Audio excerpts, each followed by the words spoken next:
Ladies and gentlemen, we don't get a lot of time in the chess world between breaks of certain records being broken. It seems like 2022 right now is the golden age of this game, particularly at the highest level. Kind of like basketball. I feel like we're in a golden age of basketball as well. Well, Gukesh D, aka Gukesh Domaraju from India, 16-year-old grandmaster, just became the third youngest player to reach 2,700. You know who the other two guys are? Oh, hi, dog. The dog is at the door. It's not him, though. Alireza Firouzja and Magnus Carlsen. He's in really good company. Gukesh is one of the 3 or 4 kind of top prodigies of India. He doesn't get as much hype as some of the others. For some reason, I guess he just kind of keeps to himself and wins a bunch of tournaments. I mean, first of all, this is a terrifying photo. Gukesh, as adorable as he looks as a child, I would not want to face him. He looks like his eyes are going to glow up and he's going to make me levitate. These are his last 4 months of tournaments. And I apologize, the FIDE website does not have a dark theme. Look at how many points he gains. And I mean, look at how many points he's gained since pandemic play resumed, right? He took a little bit of a break here, because so did everybody. I mean, the last time he's lost rating was over here. He had a couple of rough tournaments in Armenia. But since then, he's been just on an absolute tear. And in this video, I am going to show you 4 games that he's played over the last 3 months, which just show what kind of an amazing player he is and how exciting he is to watch. And hopefully we can cheer for more big things. You'll see back in April in La Roda, he played a tournament in Spain, he was 26-37, right? So like all these top junior players just do super well. And you know what else I love about his name? It's literally Gukesh D. It's like Gustav H, you know, Grand Budapest Hotel. Lucy showed me that movie, very fun movie. So he's like Gustav H, you know, Gukesh D. So he plays c4 against Grandmaster Viktor Mikhailevsky, and Mikhailevsky plays this kind of Grunfeld invitation. Normally, this position to go for a Grunfeld is met like this. Grunfeld is one of the best openings in chess, highly unrecommended unless you're extremely high rated, very complicated, but this is the way Mikhailevsky kind of invites this opening. Now, you'll notice that white has not played d4, but black is just still very much playing for a Grunfeld defense. That's because Grunfeld players tend to be very stubborn. If you've ever met Maxime Vachier-Lagrave, or you haven't met him, he will try to, you know, a lot of them will try to play Grunfeld style all the time. But the reason that white has not committed these pawns is because white is not going to move them yet. First, white is going to do some other stuff, like play the move h4. I've actually played this position myself with white, and I'm not rated 26-37. And the idea is really quite simple. So basically, if black allows h5, white just kind of has a permanent infiltration spot. If black plays h5, it's actually, believe it or not, a complete overextension of the position. And after something like queen to b3, like let's say black continues in the same style, first of all, you have this move, and black has to play this, which is extremely uncomfortable. If the knight goes here, then there's always weaknesses, like the knight can go here in the future, the bishop could go here in the future. H6 is also reasonable. I've had somebody play this against me, but white continues in the same way. So bishop g7, h5, knight c6, and now we do in fact get a Grunfeld style position, but white has not played e4, and white has a pawn on h5. Now, Gukesh is not going to rush with that pawn. So for example, if black castles, Gukesh probably will rush with that pawn, right? He will play hg, then he will remove the bishop, then he will bring the queen, and then he's just going to probably win the game in a few moves.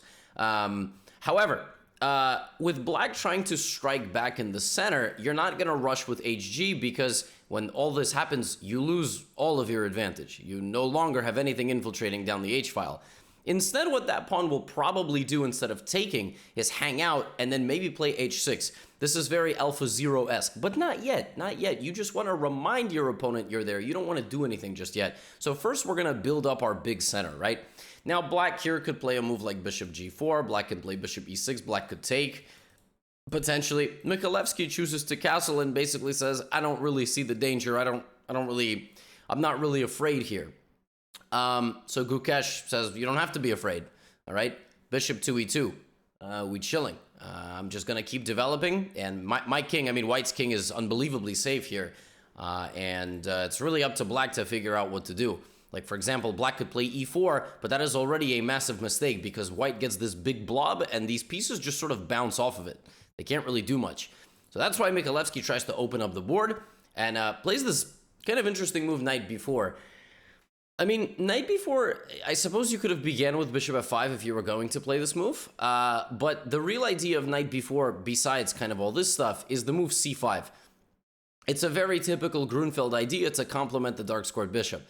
And that is why at this point, Gukesh lines up the bishop to the knight, and now there's a little bit of a frozen situation here, because if you take, obviously you're losing the rook, but black cannot really come down and take you because that pawn has to stay defending the knight, which is why, just in time after moving the bishop, he is able to also move the rook over and target this. And you might be wondering, why is Gukesh not castling? Well, because when you're 2637, and also when you're going to be the third youngest 2700 ever, and also when you make it into a GothamChess video, as a grandmaster, not as a guest the ELO participant, you kind of get to do what you want. And from a serious standpoint, you can't castle because the rook has to escort the pawn. The king is able to stay in the middle because he's completely safe. I mean, yeah, like everybody knows where he is, right? Like you can tell, but he's safe. He's got a bunch of bodyguards around him. So rook c1 is straight up threatening to take a pawn, which is why black plays the move b6. Gukesh kicks out the knight and now takes on c5. Now he's just a pawn up. But the way it goes in the Grunfeld is that the players playing black oftentimes will sacrifice material. Like a pawn, and just say, yeah, I'm down a pawn, but like, I'm playing the Grunfeld, bro. You guys know that TikTok trend? Like, yo, you're down a pawn, you're just dead lost. Oh, I didn't know you were chill like that. Like, yeah, like, it's extremely cringe, but that's basically what Grunfeld players do. They're like, like, I didn't know you were chill like that. I mean, somehow Grunfeld players just sacrifice material, and their compensation is just a vague TikTok dance, you know what I'm saying? So, yeah, I mean, that's sort of what's happening here. The rooks are going to come down the board. Maybe you're going to play like queen b6, and you're just going to say, well, what? Where's your extra pawn?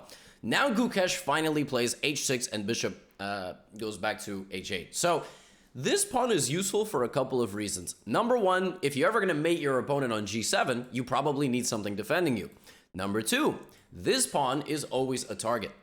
Like knight g5, knight h7 in most endgames, and then you're just going to break through. Or getting to the g6 pawn. Because if this doesn't have a guard of the f pawn, you take, and then the pawn promotes. There's kind of a few layered ideas here. Now Gukesh castles, because that pawn has been escorted there. It's hanging out. It's no longer in danger. And now he begins kind of transferring the pieces down the other flank. Queen back to f8. Now a very nice tactical defense of this pawn. This pawn looks like it's going to die. It looks like the only way to protect it is to play e4, and then the knight moves, and, you know, this pawn is hanging, and you have to, like, play some chess here, as opposed to what else you've been playing throughout this game. Instead of that, he plays knight g5. Knight g5 just straight up doesn't guard the pawn at all, but it does, because if you play queen takes h6, there's knight f7 ideas. And you get slaughtered here after something like rook b1, and suddenly there's nothing that can protect the bishop, there's nothing that can protect the king. Not enough. Rook c7 will come down. There's like a huge checkmating attack. So queen back to e7, and Gukesh does not wait long Gukesh is like a genius counter striker, you know, in mixed martial arts. He doesn't wait long. The game starts getting tactical, and he just sees through everything. Takes, and remember, the main protagonist of the game, the h6 pawn, look at this move. Queen to b2. And Viktor Mikhailevsky resigned because the bishop is hanging and checkmate is threatened. And there is absolutely nothing that can be done here. Brutal. What a game. Very, very interesting idea from Gukesh, who did not hesitate to advance his h-pawn, safeguard his king, thwart off the counterplay, pick up a pawn, and the second he got a clear strategy and stability, the game ended within like 6-7 moves. So that's one win, all right? The next game that I have for you is also spectacular. It's actually the shortest game of the video, and it features an opening idea that no human on Earth has ever played before. So, yeah. So, this game begins with a relatively standard Queen's Gambit declined. This is a game from the third round of the Sharjah Masters. Obviously, Gukesh travels the world to play chess. Sharjah Masters is held in the UAE, if I'm not mistaken. Is it held in the UAE? Let me double check. Oh, wait, I got a second monitor right here. Sharjah Masters Chess. Where is it held? It's held in yes, in Sharjah, UAE. Look at that. I didn't realize that Sharjah. I'm American. Come on, we don't know anything about geography. We hardly know half of our own states and capitals. H6. So Aydin, I hope I'm pronouncing his name correctly, or maybe Aydin Suleimanli, is playing this interesting Queen's Gambit declined, where you play Bishop D6 and Knight C6.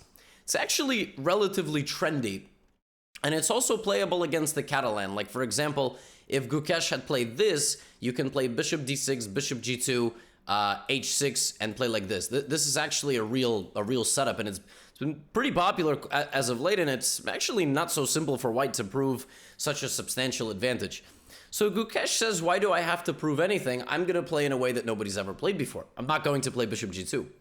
I'm going to delay with the move A3. On its own, what the move A3 looks like is a helpful expansion. So it looks like in the future, Gukesh might want something like this. This is naturally what you think about when somebody plays the move A3, right? Okay, fantastic, which is why Aydin castles, right? Aydin castles. And now Gukesh plays the move G4. Nobody's ever played like this before. He waited for his opponent to castle and detonates a prep bomb on him. And this is a problem, because I was running this through my engine, and the only way for Black to really not just get blown off the board is to play Knight E4. And this could be wrong, because he could have a stronger engine than me. Queen to C2, which targets the knight, takes here, and C5. This is apparently the way Black has to play. But it's not very easy, because White will go G5 and G6. So, I mean, that pawn will arrive. It's crazy that that pawn went G3, G4, G5, G6. Just 4 moves right down the G file. Incredible. So, yeah, G4. And if you take the pawn, this is what happens, right? And he did, in fact, take the pawn. He took up the challenge, but now just this laser beam down the G file. And it's even more of a problem, because the pawn there that you put there on the 4th move to try to throw your opponent off their game suddenly is just a weakness, right? It's a weakness because you have this pawn pinning to your king. So, incredible idea, G4. I mean, I'm going to play this in my own games. I don't get this system a lot, Bishop D6, H6. It hasn't hit, like, ultra mainstream yet, and it's not like it solves chess. It's kind of like a rebellious system, you know what I mean? But listen, if I have a chance, I'm definitely going to play like this. So G4 and E5. And Suleimanli's just blowing up the center of the board here. C takes D5, Rook to E8, Knight E4. But here's really the problem, is that Gukesh has a very, very quick initiative brewing here. Black has to play only moves at this point. Bishop F8 is not an only move. I think Black had to play Bishop F5 here, targeting the knight. But H3. And now, desperation mode from Black as he equals the threat on the knight with opening the middle and an equal threat on this knight. The problem with that is that now Gukesh brings another piece to the battle, and now he has 5 pieces playing, right? He's got 5 pieces. 2 knights, bishop, queen, and rook are all, like, firing on all cylinders. Queen e7, again looking to trade knights and potentially trade queens. The knight simply moves out of the way. Now there's no more tricks. This knight has to retreat. And Suleimanli must have thought that after he exchanges knights and potentially queens, the pressure is off. Sure, Gukesh can win the pawn on h6 and say, okay, I have an extra pawn, but I didn't know you were chill like that, man, right? I mean, like, it's the same thing. It's sort of like, well, all right, you're up a pawn, but so what? I mean, I'm going to go rook h5. Maybe I'm going to win the pawn back right here. The problem is that the pressure's not over. I'm still attacking the pawn on c7, and 5 of Black's 6 pieces, right, are still on their back ranks. Literally, still on their back ranks. It's crazy. So, c6. Gukesh brings another piece to the party. He could have long castled here, but he decides to play rook d1. I guess he really likes to keep his king in the middle of the board. Bishop takes h3, and the game ends in very swift, very brutal, very painful, but very beautiful fashion with the move knight to e4, threatening knight f6 check. So Black has to defend that, and now we have bishop h3, rook takes f4, and an absolutely savage move. Bishop all the way down to c8. That is awesome. The idea is that you want to take the pawn and trap the rook. So if Black takes the knight, you just go here, and Black is just in a catastrophic loss of material here. If you're intermediate, I say play on. I say never resign as long as there's a knight on the board. People are definitely going to hang forks, but not Gukesh D. I mean, if you do anything else, you're just going to lose all the same. Like if you play knight a6, you walk into a fork. I mean, it's insane. Knight d7 is actually one way to fight back very briefly, but I could actually take the knight and then take this, and you can't take because fork. And if you can't take that, I'm going to go here and here. So you just lose or take. So bishop to c8, 21 moves. 21 moves. We're talking about he beat a grandmaster in 21 moves. That's crazy. But the real impressive stuff happened just a few days ago. Mid-July 2022, Gukesh was invited to play in Biel. It's a tournament in Switzerland every year with a lot of very, very strong players, including Nodirbek Abdusaturov, who is actually officially higher rated than Gukesh by 4 points. And this tournament is featuring some of the best junior players in the world, like Nodirbek. So we have a Sicilian, and we have a Sveshnikov Sicilian. Gukesh was definitely inspired by Magnus Carlsen. Just like I am with all my YouTube thumbnails and milking the man for content. We're all inspired by Magnus in some way. Some know that he has a fashion doll that stands in his living room. Yes, he does. Look up that clip on YouTube. He literally has a doll. It's very creepy. So d4, this opening is Magnus's favorite. I mean, Magnus played this throughout the World Championship match. And knight d5 was the move of choice. A lot by one Fabiano Caruana, and this line became extremely popular, and this line is featured in this game. We have takes, takes, and now black actually has multiple options here. He chooses knight back to b8. a6 will come to kick out the knight, and then black will go like this and play f5. So a4, bishop e7, castles, f5. Look at that, everything that's coming true here. Gukesh doesn't even address the pawn over there, and the knight is going to stay here on b5 for some time. b4. This is one of more confrontational ways to play this position. After the knight retreats, then maybe you will also play c4, knight c2, knight e3, maybe a5, knight c4, knight b6. Extremely dynamic and complicated position, hanging very closely in the balance around equality. So in this position, Gukesh plays f4. f4 does a couple of things. Blocks the dark-squared bishop, opens up the light-squared bishop for black, and just long-term, if you give black a couple of moves in a row, black will do something like this. And once black arrives, it's going to be a big problem. Because then you will play bishop g5, get something over here, knight d7, knight e5. What's this knight doing, right? That's the idea, okay? Really doesn't seem like Nodirbek is all that concerned. First of all, he builds a bathtub of pawns, which is very high-class chess. But now both sides he's undeveloping his knight to develop it later in the game. It really feels, though, like Nodirbek is kind of doing a lot on one side of the board. I mean, we're talking b4, we're talking knight a3, we're talking a5, c4, knight b1. He's only made moves in this rectangle, which just doesn't sit right, you know? Doesn't really sit right. Here comes bishop f6. It looks like Gukesh has built up a serious threat here on the king side. And even with the exchange of the light-squared bishops, I mentioned briefly that e4 is something that is coming. It's going to attack the rook. Then he plays bishop e5. Very slow and systematic expansion here by Gukesh. Not worried about check. The king just slides to the corner. So we have knight d2. We have knight f6 hitting the queen and defending the pawn. And there it is. I told you a long time ago that move was coming. Whether or not it loses a pawn does not matter. It does not matter if that move hangs a pawn. In fact, after g takes f3, Gukesh sacks another pawn. Gukesh is down 2 pawns.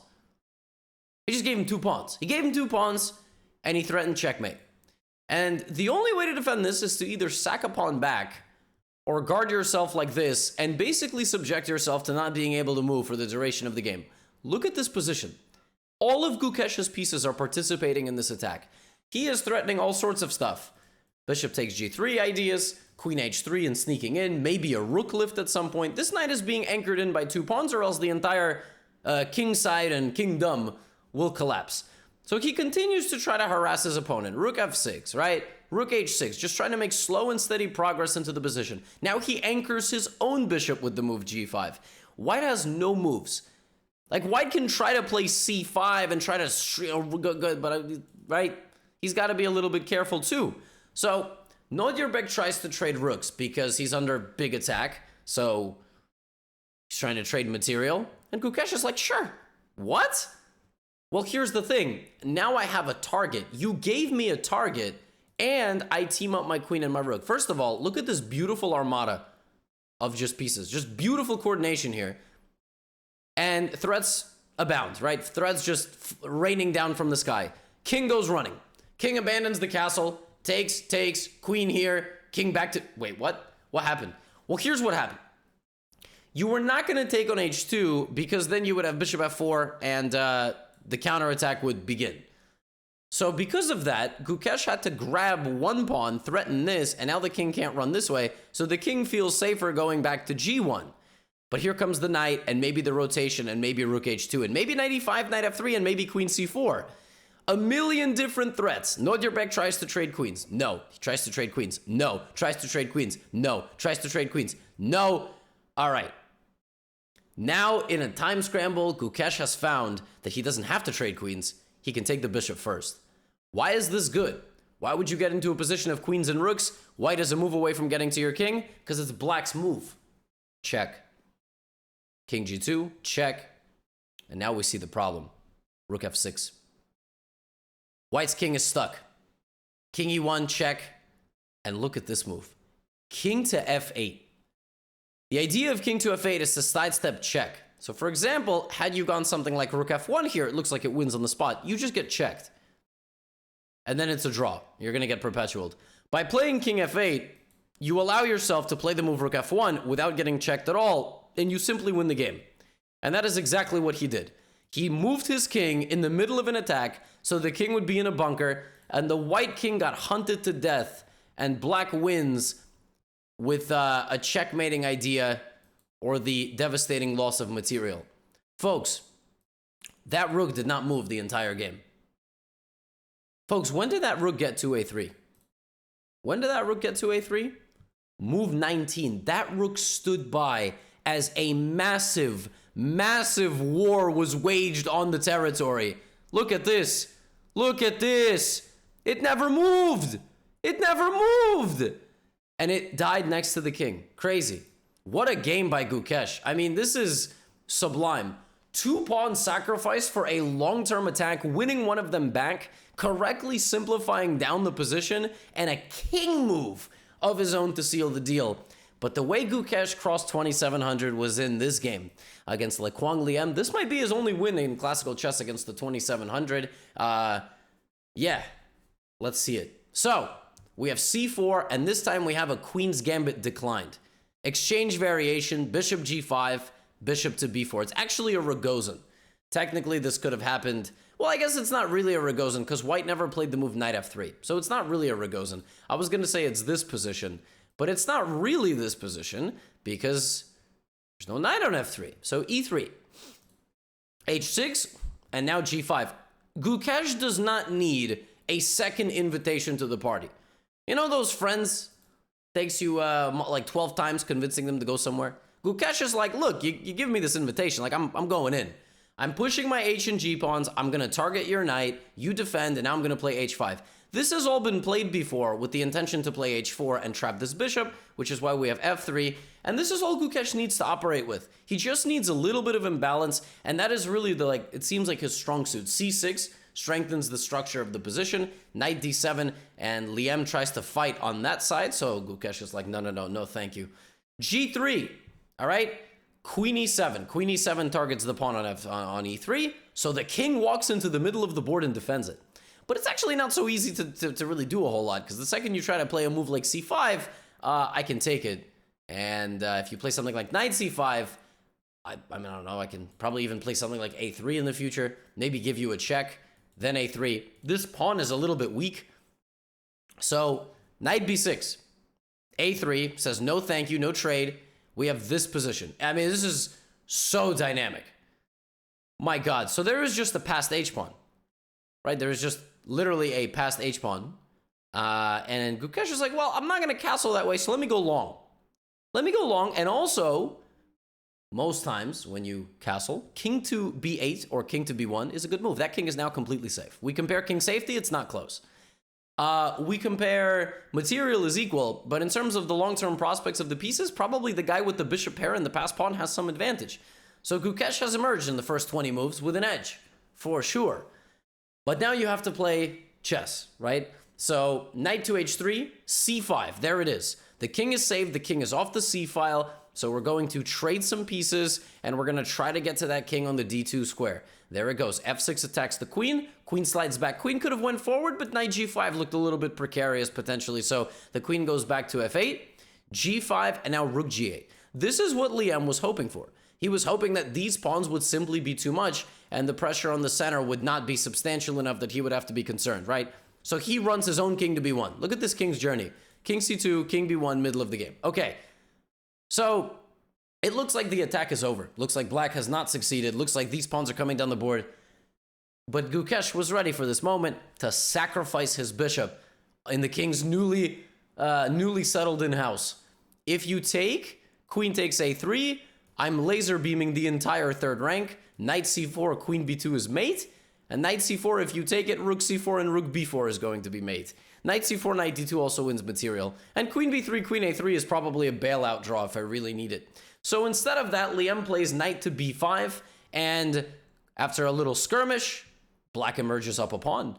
But now the attack actually is over. I don't know how on earth you're going to get to this king now because there's just nothing around it. So what do you do after you're up a pawn? Well, it's time for the next phase of the game. Absorbing the counterplay of your opponent, who is very mad. He's very mad, and he's going to sacrifice material, and he's going to play for f7, and this actually doesn't look very pleasant at all. Despite Gukesh being up 2 pawns, the evaluation is minus 0.8, which means that black has some problems to deal with.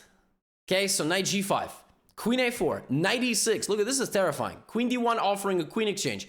Now, you can actually trade the queens here, but I don't know how you're going to deal with all this. And Gukesh clearly doesn't either, which is why he retreats and tries to go forward with his knight. Takes, rook takes h4. Gukesh is now only up 1 pawn. But that is all he needed. That knight jump and trade gave him the tool that he needed to get to the white king. He gave back a pawn. He allowed the f-pawn to be annoying. But now the final brick of the house will be just absolutely demolished. And that king is going to run around with no clothes on, all right, in the middle of the field at night. B takes c3. We have check, king c2, check, king b2, king d2, check, king d1, check, all right? But now look at this move, rook e8. He comes back for the knight. We have f7, that pawn is closed, but rook e6 check. And Gukesh and playing king moves is a very iconic duo. He doesn't rush with an attack. He plays king to c7. That gets off the back rank. There are now no more checks, and black cannot defend mate. White cannot defend mate at all.